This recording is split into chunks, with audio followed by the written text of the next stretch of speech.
Hello everyone, welcome to HK and IK IT Zone. MS excel में हम marksheet किस तरह बनाएंगे। आज मैं आपको सिखाऊंगा एक इजी तरीके से कि हम किसी स्कूल या कॉलेज की स्टूडेंट्स की रिज़ल्ट किस तरह तैयार कर सकते हैं।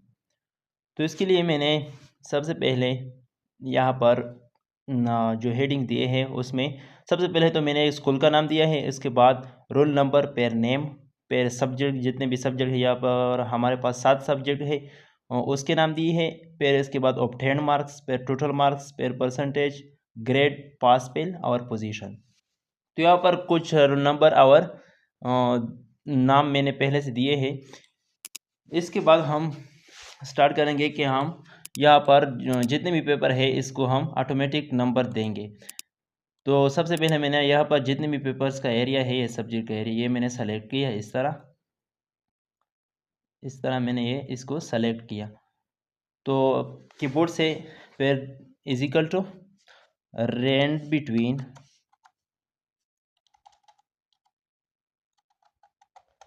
यहाँ पर मैंने दिया रेंज बिटवीन। यहाँ पर लिखा है बॉटम, यानी आप कम से कम जो नंबर है, पेपर्स के नंबर है, कौन से कितने दे रहे हो। तो यहाँ पर मैं दे रहा हूँ यानी 17 से आप लेकर यहाँ पर फिर कामा, यहाँ पर लिखा है कि टॉप, यानी ज़्यादा से ज़्यादा कितने नंबर आप पेपर में दे रहे हो। तो ज़्यादा से ज़्यादा मैं यहाँ पर 92 दे रहा हूँ। इसके बाद फिर मैंने ब्रैकेट क्लोज किया और कीबोर्ड से कंट्रोल इंटर दबाया। तो यहाँ पर आप देख सकते हैं कि जितने भी पेपर्स हैं उसमें सारे के सारे नंबर आ गए हैं ऑटोमेटिकली। लेकिन जब भी मैं यहाँ पर किसी भी नंबर को चेंज करता हूँ तो ये ऑटोमेटिकली सब चेंज होते रहेंगे। फॉर एग्जांपल यहाँ पर 78 है, मैं इसको 80 करता हूँ तो आप देख सकते हैं सारे के सारे सब्जेक्ट के नंबर चेंज हो रहे हैं। तो इसका सिंपल तरीका ये है कि हम इसको किस तरह स्टॉप करेंगे। तो जितने भी मैंने जब ये पेपर के नंबर है इसको मैंने इस तरह सेलेक्ट किया, कीबोर्ड से कंट्रोल सी दबाया और फिर यहाँ पर आ गया पेस्ट, और पेस्ट में पेस्ट स्पेशल पर क्लिक किया।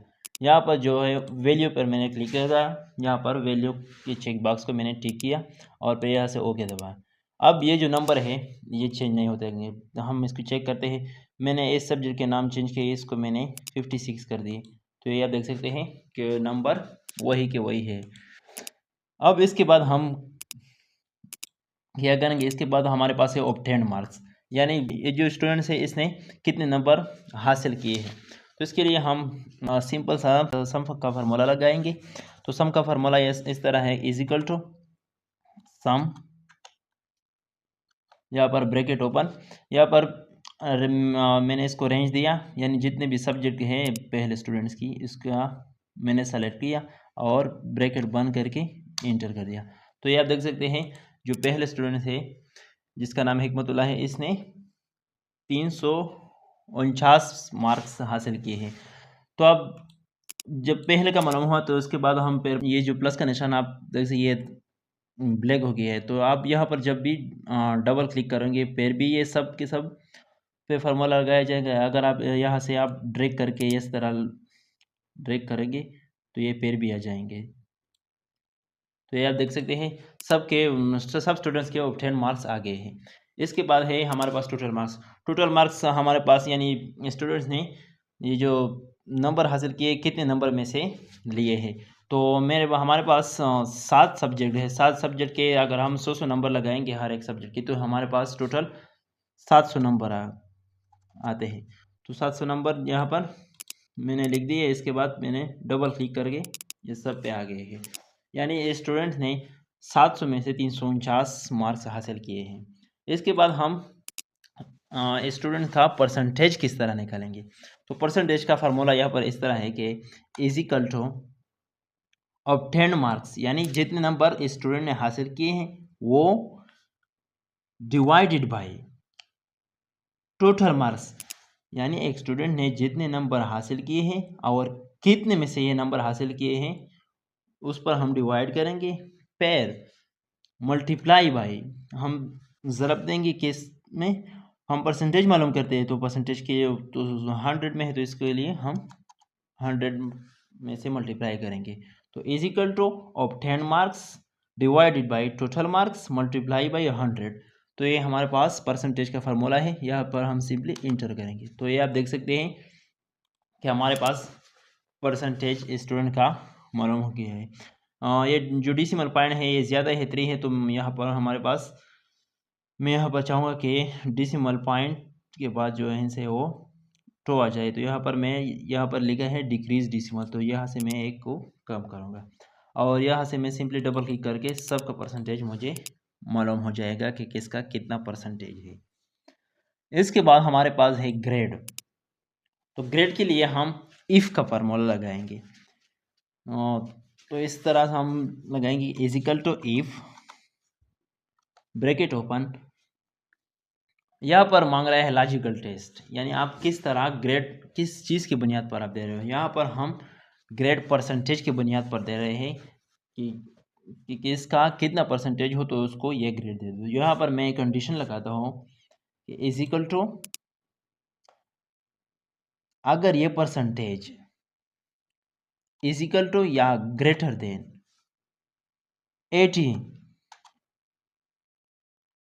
अगर ये परसेंटेज 80 के बराबर या 80 से ज़्यादा है कामा, तो उसको दे दो कौन सा ग्रेड, तो उसको A1 ग्रेड दे दो। यहाँ पर मैंने डबल कोटेशन को बंद किया पैर कामा। अब इसके लिए हम सिंपल सा अगर हम पैर लगाएंगे कि इफ़ इस तरह, इसके लिए अब हम अगर टाइम को वेस्ट किए बाहर इसको करेंगे तो यहाँ से मैंने ये फार्मूला को इज इक्वल टू को छोड़ के इफ़ तक मैंने कॉपी किया, कंट्रोल सी, और यहाँ पर क्लिक करके जितने भी मतलब मैं जितना भी ग्रेड दे रहा हूँ उसके बुनियाद अंदाजे से मैंने इसको पेस्ट किया, control V V V and V. तो यहाँ पर मैंने दिया था अगर परसेंटेज 80 से के बराबर है या 80 का या 80 से ज़्यादा है तो उसको A1 ग्रेड दे दो। अब अगर इफ़ अगर ये परसेंटेज अगर ये परसेंटेज 70 से ज़्यादा है या बराबर है तो उसको दे दो A ग्रेड। अब फिर इफ अगर ये परसेंटेज 60 के बराबर है यानी 60 के बराबर है या 60 से ज़्यादा है तो उसको कौन सा ग्रेड दे दो, B ग्रेड। फिर इफ अगर ये परसेंटेज 50 के बराबर है या 50 से ज़्यादा है तो उसको C ग्रेड दे दो। और इफ अगर ये परसेंटेज 40 के बराबर है या 40 से ज़्यादा है तो उसको D ग्रेड दे दो। अब यहाँ तक तो मैंने किया। अब फिर कामा अगर मतलब यहाँ तक तो ठीक है कि अगर परसेंटेज 80 के बराबर है या 80 से ज़्यादा है तो उसको A1 ग्रेड दे दो। अगर परसेंटेज 70 से ज़्यादा है या 70 के बराबर है तो उसको A ग्रेड दे दो। अगर परसेंटेज 60 के बराबर है या 60 से ज़्यादा है तो उसको B ग्रेड। अगर परसेंटेज 50 से ज़्यादा है या 50 के बराबर है तो उसको C ग्रेड दे दो। और अगर परसेंटेज 40 के बराबर है या 40 से ज़्यादा है तो उसको D ग्रेड दे दो। अब यहाँ पर फिर हम कंडीशन लगाएंगे अगर ये परसेंटेज 40 से कम हुआ तो यहाँ पर मैं सिंपली डबल कोटेशन बनूंगा कि उस स्टूडेंट को क्या करें, आप फेल कर, यानी जिस स्टूडेंट का परसेंटेज 40 से कम हो उसको आप फेल कर दें। अब यहाँ पर जो जितने भी ब्रैकेट मैंने ओपन किए इसको मैं क्लोज करूँगा। तो यहाँ पर मैं ब्रैकेट क्लोज करूँ, जितने भी ब्रैकेट हैं यहाँ पर हम कैसे पता लग जाएगा कि ये मैंने कितने ब्रैकेट ओपन किए। जो लास्ट ब्रैकेट है वो हमारे पास ब्लैक कलर में आ जाएगा। तो यहाँ पर मैंने इंटर कर दिया। तो यहाँ पर आप देख सकते हैं इस पहले स्टूडेंट का ग्रेड आ गया है D ग्रेड। यहाँ पर मैंने डबल क्लिक करके यहाँ पर आप देख सकते हैं सबका ग्रेड आ गया है। अब आप यहाँ पर देख सकते हैं कि कोई भी स्टूडेंट यहाँ पर फेल नहीं है, क्योंकि किसी का भी परसेंटेज अगर आप यहाँ पर देखें 40 से कम नहीं है। फॉर एग्जांपल मैं यहाँ पर किसी का सब्जेक्ट के नंबर अगर कम कर दूँ या एक स्टूडेंट को मैं फेल करना चाहूँ तो यहाँ पर मैंने इसके सिंपली ये 25 कर दिए, यहाँ पर मैंने 30 कर दिए स्टूडेंट, यहाँ पर मैंने 10, यहाँ पर मैंने 34, यहाँ पर 5 नंबर दिए। तो यहाँ पर आप देख सकते हैं कि इसका परसेंटेज जब भी यहाँ पर इसका परसेंटेज 40 से कम हो तो यहाँ पर क्या लिख दिया, फेल लिख दिया। इसके बाद हमारे पास है पास फेल, यानी हमारे पास कौन सा स्टूडेंट पास है और कौन सा फेल है।